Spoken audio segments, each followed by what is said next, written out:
इमाम हुसैन अलैहिस्सलाम ने फरमाया, हुब्बुल वतन मिनल ईमान, वतन से मोहब्बत ईमान का हिस्सा है।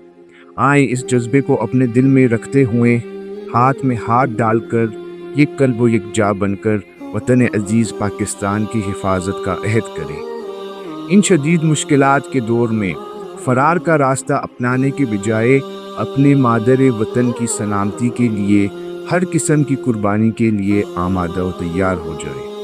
याद रखें, अगर माजी में हमारे बुज़ुर्गों ने पाकिस्तान को बनाने में कुर्बानियाँ दी थी, तो आज पाकिस्तान को बचाने के लिए शुजाअत के साथ हमें मैदान में आना होगा। दाखिली और खारिजी दुश्मनों के सामने सीसा पिलाई दीवार बनकर दिखाना होगा।